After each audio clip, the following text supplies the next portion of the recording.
for real. Facts. Facts, especially with my papa being a Pan-Africanist. Yeah. I definitely can go a whole different way. Like, definitely can. and just even like fucked up Black history. Like, bro, it's a lot of Black history that was fucked up, and we don't even acknowledge it like that. You know like what what? I'm saying? You mean like things that we did wrong, or like things that were done to us that was wrong? Things that were done to us that we obviously acknowledge it, but like things that were done to us that were wrong, and it still affects us to this day. You know what I'm saying? Like, I think the N-word is a huge one, and I don't want to go on this rant about the N-word, but I just think like that literally consumes my life in a good way and a bad way. I love it because I'm gonna say it, but I also hate it when others say it.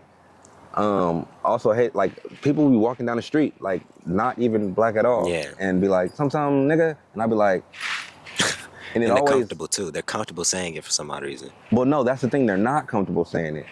How they say it sounds uncomfortable.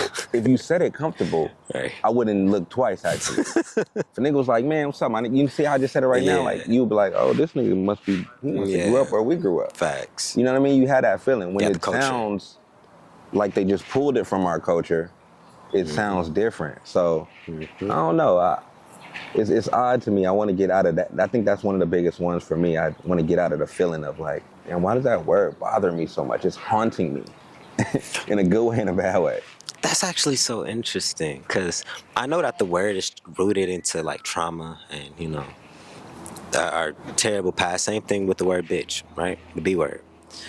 But something I've noticed is since we've embedded it so much into our culture, it's like sometimes it's like people have a blind ear to clear English or something like, what's the word I'm looking for?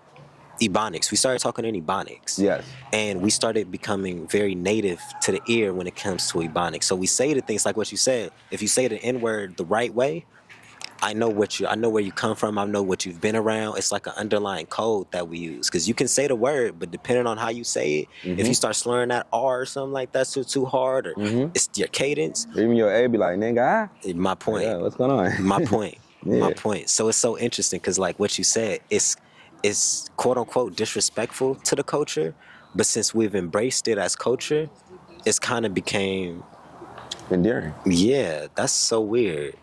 Yeah. That's kind of the same thing with the word bitch. Yeah. Brother, I posted a clip literally saying bitch in the first 3 seconds, and I went in the comments and I was like, literally, I pinned it before anybody said anything. Excuse my French. You feel me? Everybody was like, no, we get exactly what you're saying. Yeah. But I'm like, oh, I thought I was about to get a lashing. Because I wasn't actually trying to call y'all that, but that's what was coming from my spirit. It was a sense of endearment, like what you said. Yeah. So how do you differentiate the two? Because that's kind of tricky.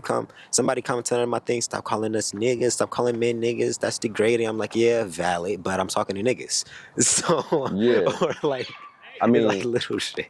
I think you said it right now. I think that's really important, like choosing it wisely. You know what I mean? There's a time where you got to say, man, these niggas went over here and stole from the truck, and I don't know what they was on. And then there's sometimes you gotta be like, I don't know what's up with these guys. You know what I'm saying? Like, I think it's very important to know when to use it and when you have to use it. And when you realize you don't have to use it really at all, because when other people say, you wonder why they're saying it at all. Right? And it puts a certain image on us too. Yeah. The moment you let the word nigga leave your mouth to another race, they're looking at you like a certain way. They're looking at you like thuggish or hoodish or like uneducated. The moment that you use the exact same word that they used to use to degrade you, to degrade yourself, they automatically put you in a box like you don't respect yourself. Now, you can have the utmost amounts of respect for yourself, but that's how they're going to view you. Facts. Unfortunately. Why'd you call yourself a nigga? You're not a slave. I would have got my ass beat for calling you a nigga. Why did you call yourself that? Because they have the ideology of it. It's not in a sense of endearment and culture to them. They still view it as that's a no-no word.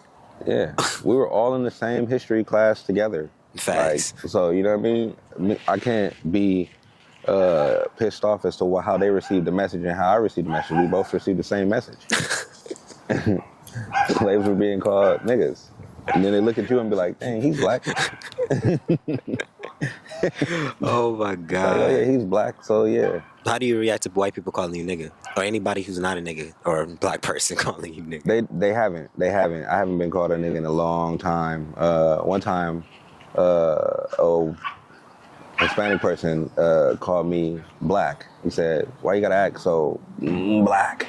And I knew he wanted to say nigga, Yeah. but he didn't say it, and I was like, respect. I like when people respect you enough to not say stupid shit to you because they know you'll whoop their ass, or it can go the other way. Right. You know what I mean? Like, I like that. You know, it's wild. I've never been called a nigga to my face. Mm-hmm. It's always been over the fucking video game. It's always been a little white boys on Call of Duty or some shit. Yeah. They'll get reckless. Yeah, they I've get never reckless. been called a slur in real life by a white person. I think because they understand that depending on the black person, it might have some fucked up consequences. Yeah. Yeah. You're right. Yeah, You're right. and I like that. I like that. Have you ever been? I mean, no one's probably ever had the privilege to hear like someone talking about you behind your back, like kind of behind your back, and you can hear it, and then somebody say, "Shh, he back there, he over there." That feels good to me because you was about to talk shit, and then when they said, "Hey, stop, he's back there," that means, hey, There's a certain he'll level of fuck you respect, up. yeah. He'll tear this shit apart. Like, let's respect it. You was still about to talk shit about me, which that's fucked up. But I'm You glad can't the stop fact it. that if you like, damn, this nigga here, I don't want him to hear me say that. That's I don't want him to hear me say the N-word. Like, you know what I mean? I appreciate that, so that's cool. But yeah, I mean, but anyway, I more so wanted to really discuss like how Black history has impacted your life. You know what I mean? It feel like we kind of broke it down to a month, and we do Juneteenth and stuff like that, and it's like, bro, Black history to me is like every day. You know what I'm saying? Every day that I'm out, I see Black history. Like I see an old Black man who's lived in the 80s, and he's now living in this decade and still being himself. Like that's a fountain of wisdom right there. You know what I'm Right. saying? And I don't think we take that serious enough that like Black history is literally all around us, not around us here, but Right. but Damn. this might be Plantation Central. Damn. But No, but this would have been our land. I would Yeah. always said that. yeah, These hills in Los Angeles and shit, this is where the natives were at. That's why they kept all the vegetation and shit. Like, trust me, the white Yeah. people took where the black people were actually at. Yeah. Indians, facts. rather. Facts. No, that's a fact. I was just thinking I haven't seen no Indians in a long time. My point. They should be the ones in these hills in Hollywood and Malibu and shit. Yeah, I haven't seen Native Americans in a long time. That's crazy. That's so sad. I know this is getting like a little bit off of black culture, but it's still culture in general. I don't like these hills and shit like that. This belonged to the people. Like there's a reason why all the most expensive houses and all the vegetation and shit like that is kept over here in the hills. For one, the vegetation and the wildlife was a spiritual cleanse. It kept your energy right. It kept your energy pure. Hence why you know why people move over here. They tend to make a little bit more money because the energy's clear. Second, all this elevation, why wouldn't the natives been right here? They can see all of the this shit land. down there. Exactly. This is hunt where they better. were at. The ecosystem was better. The fucking mountain lions, the rivers, the water, the Santa Monica Mountains and shit like that. Like if you go certain places, right behind Palisades, it's a little forest. It turns into a forest. You can walk into there. Even taking it back to like the first man, like caves. Like caves were usually on mountains. My point. My point. And they ripped us of the main things that was ours and then made us have to buy our way back into the things that was took from us. Yeah. Same thing with black people, because black people are suffering from this too, especially in Los Angeles, because according to my papa, you know, he's a Pan-Africanist and he's 86 right now. He was like, LA was founded by blacks and Hispanics. So even though there was natives, you know, which probably tied into more of the Hispanic side of things, maybe. I don't know. Maybe I'm fucking it up. But this was our shit. We don't have the things that was literally gave to us, like by God, crazy enough. That's a fact. But even getting into that statement of certain things was owed to us by God is tricky because that's why there's a war happening. Yeah. On the Holy Land. My point, Israel and shit like that. Yeah. And like no. Yeah. See, people get territorial over shit, but then it's like, who was actually there? Like so I think people don't be honest sometimes. Who fucked over who? If we Right. honestly just be honest, there shouldn't be no Things would wars. change. Yeah, just Yeah. take accountability. Yeah, you're right. We a couple thousand years ago, our king, our whoever the fuck he did do that, and Yeah, I can he smashed that. understand. Yeah, I understand why you probably want it back now. Yeah. Okay, fine, fuck it. Like, we shouldn't have had it in the first place. Yeah, that's true. I mean, that's why museums exist. You know what I'm saying? Like, there's a bunch of stolen art from everywhere, and they never explain why it's there. I love to go see a Basquiat, and then I'd be like, did y'all steal this from his house? Right, how the fuck did you get that? These niggas is gangster. They stole all Waited the dead art. until he died. Man. Robbed the nigga. Like, Robbed the nigga damn. blind. Or robbed another nigga who robbed the nigga. Like, this shit was in Paris somewhere, and y'all went and did a heist in Paris. Like, that shit's real. But Facts, they start selling it for $12 million. and start selling it for 12. Get you a feel me? lick. How'd you even make that legal? That's what I'm saying. That's what I'm saying. Did he know that y'all were gonna sell his paintings after he That's died? what I'm saying. That's what I'm saying. And who sold it to who? Or was it stolen? That's what, it's so So much. one of the family so many members things. stole it, Yeah. found his paintings, but like, oh, this is a lick right here. It was some messy shit from the beginning. Yeah. Damn. That's why it's crazy. That's why you gotta sell all your shit before you die. Before you die, sell all your shit. Or give it to somebody that you know is not gonna fuck it up. Nah, sell it and get a money to somebody who you know is not gonna fuck My it up. point. That's something, babe. Yeah. Pass it down. Guys, something gotta Yeah. get passed down. That's fucked up. I saw Bill Gates. I don't think it's Bill Gates. Elon Musk, one of them niggas. And it's like he got all this money. I think it's Steve Jobs, somebody. Out of 100 billion, his child, quote unquote, wasn't getting any. Now it's probably not true because trust and things like Yeah. that. He's more than likely good for life regardless. Yep. But I've heard that they're not passing things down. Not I mean, that in because the that's because they'll fuck it up. But in the black community, that's what we're trying to do so bad is pass things down so we can stop struggling.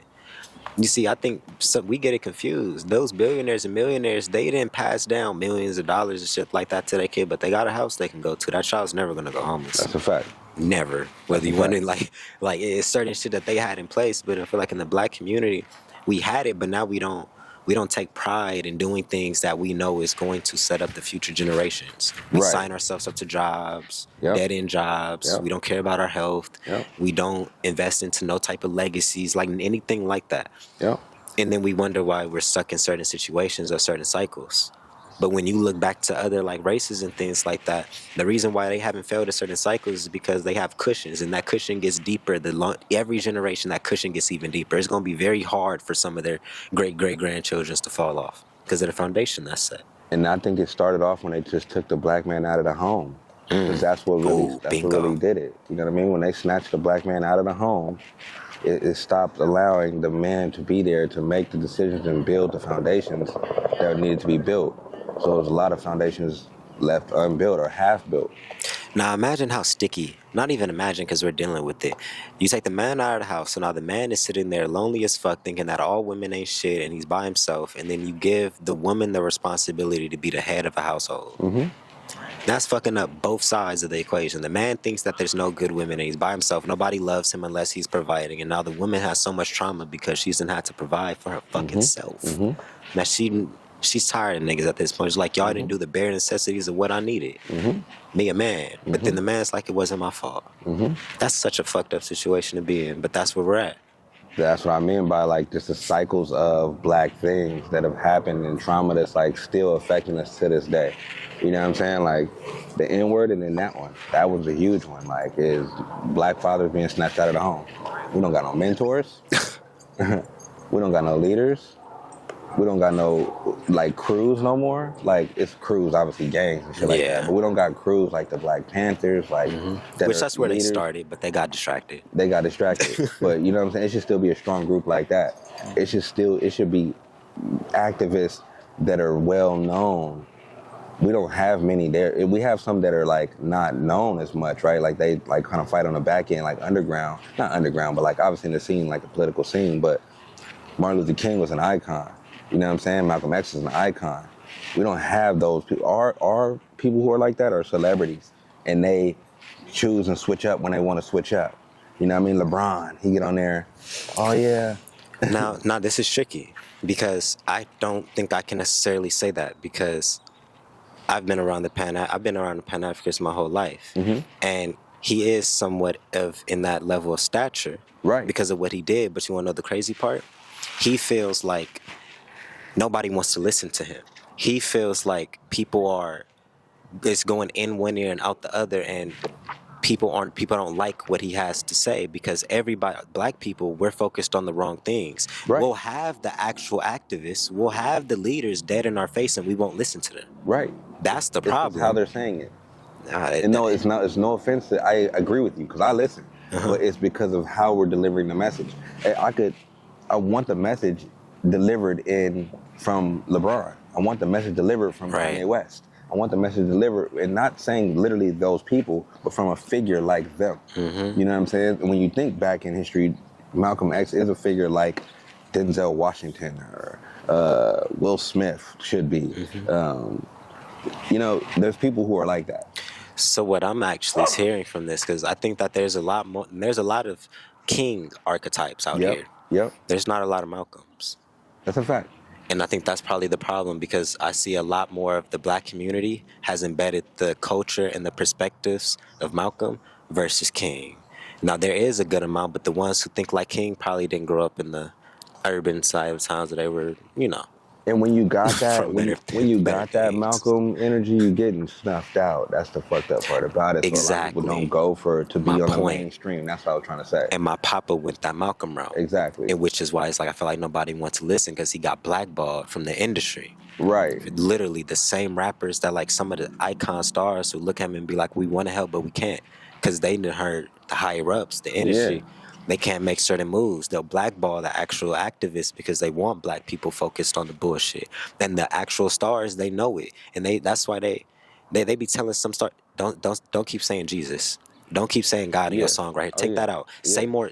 I've been in the studio sometimes in certain sessions. It was like I've lost record deals because they wanted me to start promoting this liquor brand more in the song, but I'm like, I don't drink liquor. Yeah. You wanted me to start calling this woman a bitch, but I don't call them that. But you want me to say it in this song, and I'm about to lose the record deal because I won't say it.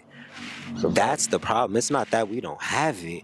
It's a block right there. And it's like we aren't paying attention to it. We're like, propaganda is a real thing. We're eating what's being fed, not realizing what we're being fed is some bullshit.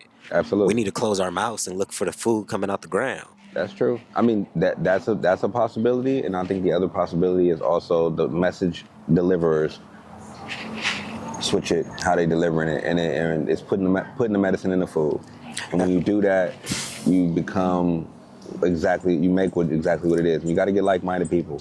There's not enough like-minded people. I feel like I always run into that with like our community. Is like if it was like 10 black people who work together, and I'd be like, hey, let's all not come to work tomorrow.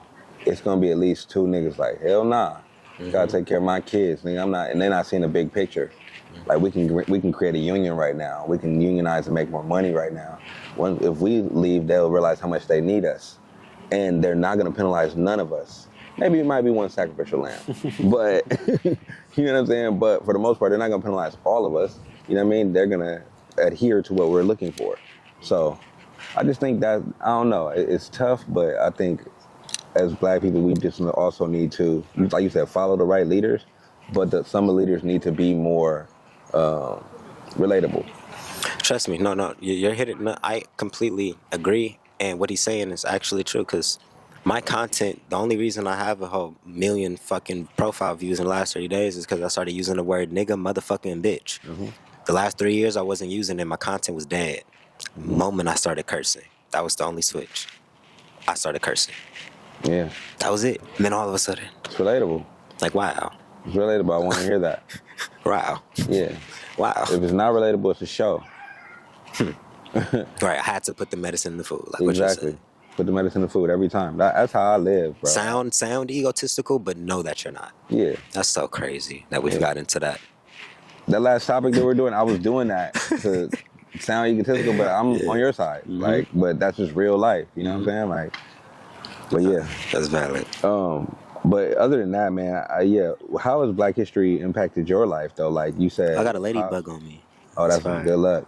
You said Pops is Pan-African. You said he's going through his struggles, and people not listening. Like, but how does that impact your daily life? You know what I mean? As a black man, you go outside, and like we go outside. I don't think people realize the pressure that's on us. It's like gravity is for real on us. Because when we go outside, it's like all eyes on us. That's why we get so comfortable in that too. I don't feel no pressure as a black man unless I focus on that. Okay. What do I mean by that? Yeah. Of course, the police, quote unquote, is looking for black people.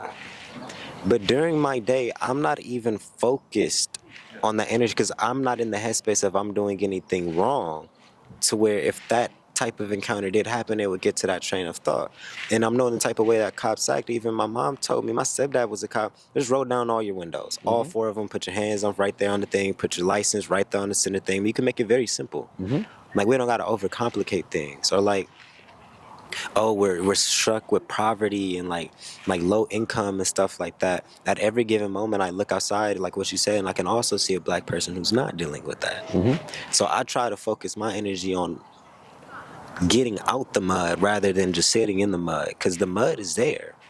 For anybody. Exactly, that's what I'm saying. That we necessarily can't stop that, but I have jurisdiction of what I want to give my energy off to. Right. Like, even if you are doing something like illegal and stupid, you don't have to think about the consequences. You can just do it. And chances are those be the ones who get away with it because they weren't so hyper fixated on trying to make the perfect plan. They just fucking did it and it fucking worked. They got away with it. Little things like that. That's why I'm like, what are you focused on? If you focused on the worst possible outcome, You're going to get that every time. something's going to align in that. But every single time I was focused on, I know things look a little bit fucked up, but I think I could do this. We just saw it with the content. I was just literally complaining. I've been making content for the last 10 years, couldn't get over 1,000 views. I can no longer make that complaint. It's over. It's now Just off only up. the fact that I focused on something else. But another person was like, oh, it's harder for black creators. It's harder. It's just my skin tone. I've had people say that. I've even had like people that I've worked with talk about they want to make a faceless page with like anime characters and stuff like that because they think their music's not going to get listened to if they're black. But it's like, in the soul process, you could have just put the music out and it probably would have been a hit and people loved it because you were black. Right. But you're focused on the oppression that Yeah. you're allowing you to oppress you. Yeah. Instead of just taking the risk and then ending up like the millions of other black people who also took that risk and didn't have to deal with that circumstance. Yeah, and I think it's more or less because you're black, more or less because it's not polished like most people don't want it. You know what I'm saying? It could be That's a any tough color. pill.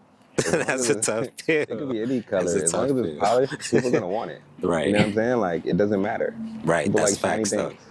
Even unpolished. There's a lot of rappers out right now that made their music on BandLab with the iPhone, had fucking wires. And the reason it's polished is because how they delivering it.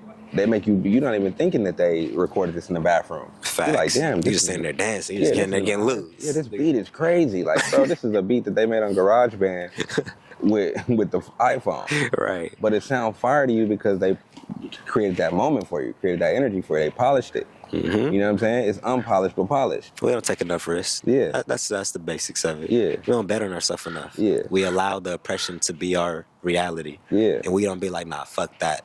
I hear that's what you're saying, but I think I'm about to do something. I'm about to see. Yeah. Let me prove that for myself. If I'm really oppressed, let me prove that to myself. I'm about to see if I can live a life that's not oppressed, and I might fuck around and get it. But some Yeah. people, they fall victim to it. Time, patience, low self-esteem. No, that's some real shit, because I'm not going to say it's easy to get out of the mud. You got to have some high levels of self-esteem and patience to know you can get out of it. But nigga, you can get out of it. It's not impossible. But you have to have that strength to get out of it, because it is a heavy ass system, like what you're saying. It is some real shit over black people. It is a pressure. It is a bubble. But if you're strong enough to endure that, you can make something from it. It don't have to be your circumstance. And you said it, like you said, strong enough to endure that. You got to know, like, things are going to happen that's going to make it hard to smile. Facts. And you're going to have to smile. Dead ass. And you're going to have to smile, and it's okay. The other day, I'm trying to be really vague about this, but a person of another race came up to me and put their foot next to mine and said, you wear a size 11 like me. And they were like measuring themselves to me. And I felt like, Why? because they felt like I'm big and stocky like you, black man. You know what I mean? I'm like you. Look how I'm the same as you. Yeah, you're not better than me. They probably didn't go that far, but they were comparing themselves in a way that was like, and they were foreign too. So I just want to say that too. Like, so it was more primitive in that manner, but it wasn't primitive. You know what I'm saying? Like, Nah, that's crazy. I wouldn't even have viewed that. That's crazy that She said it like that. That would have rubbed me wrong. Like, why are you sizing me up like You get me? that? And like, but then when you think about like, damn, why are you sizing me up like that? I'm like, you size me up like that because you see me as a god. You know what I mean? You see me as the polished thing that He felt I'm scared to inadequate. show. He felt inadequate. You know what I mean? Or he wanted to feel up to par to where I am because he knew. Oh, he got you. Oh, we got to get it again. Nah, don't pee on the jacket, please. But you know what I mean? He wanted to feel up to par to what you were doing. Like, and it's just interesting. Like, and I don't know, I like it. I still like it. Facts. You know what I'm saying? Like, I don't be think like you said, racism only exists when you think about it like that, when you're looking at it like that. I'm looking at it like, damn, they see me as a spitting image. Right, I'm trying not to kill this ladybug. Right. I think that's a sign to end the video, y'all. I love it because the ladybug took my seat. You feel me? I didn't want to smash it. I feel like that was disrespectful to the good luck. So, nah, but that's real shit though. I don't think I really have much more to say about that. You know, accountability. We do have a lot of things that's good about us. Like I said, we're rappers, we're athletes, we own businesses. There's Doctors. a lot of good things to focus on. Fathers. But it's whether or not we focus on it. There's a lot of successful marriages. It's a lot of beautiful families. Inventors. People moving out of the country, getting money, living lifestyles that we would have never ever thought was possible. These things are available to black people. They call it Black Hollywood for a reason. My point, over there in Atlanta, we have Black Beverly Hills in Los Angeles. Beverly Hills, yeah. Millionaires over there, and they only 5 minutes away from the hood. Things are possible. But it's whether or not you believe that's possible for you. And what you focus on. Facts. Yeah. I love that shit, bro. Good talk. My dogs.